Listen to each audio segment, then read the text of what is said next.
In Fulton County, Georgia, District Attorney Fani Willis has made a request to the Chief Judge of the courthouse to refrain from scheduling in-person trials or hearings during the weeks of August 7 and August 14. This request has sparked speculation that these weeks could be when the Trump prosecution begins. It is highly unusual for a prosecutor's office to reach out to a judge and ask for a 2-week period of vacancy in the courthouse. Normally, such requests are made in reactive situations, such as when a mass protest is expected to result in numerous arrests. However, the current circumstances in Fulton County seem to indicate that mass arrests may be imminent due to grand jury indictments related to violations of Georgia state election laws. The district attorney's notification to the judge included additional details that suggest a significant number of arrests and court proceedings will take place during those 2 weeks in August. The district attorney's office staff will be working remotely, with only senior staff members and armed investigators present in the courthouse. This information strongly suggests that the indictments will be unsealed, leading to a series of hearings and arraignments for the defendants. The anticipation is that dozens of individuals will be brought to court during this period, potentially exposing a conspiracy to violate election laws.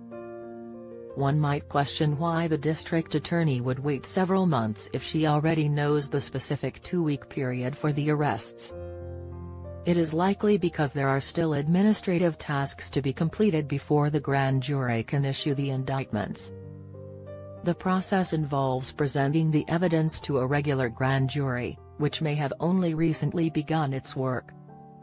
While the district attorney projects the arrests and court proceedings to occur in August, there are still procedural steps that need to be followed before the grand jury can formally return the indictments. Although there is a possibility that the jury may not return the indictments, it is highly unlikely. The district attorney's decision to request a court rescheduling for 2 weeks indicates a strong belief that the indictments will indeed be issued. From a logical standpoint, it would be highly improbable for the district attorney to ask for such a court arrangement if there were any doubts about the indictment's outcome. Shifting focus to another case, a trial date has been set for Donald Trump's first criminal trial in the Manhattan District Attorney's case involving hush money payments. The trial is scheduled for March 25, which is slightly later than initially anticipated. Some had expected the trial to begin as early as January 2024. The delay in the trial date could give rise to Trump's claims that the case is politically motivated and aimed at impeding his potential presidential campaign. However, given the prolonged wait for accountability in both civil and criminal matters, the trial date is eagerly awaited.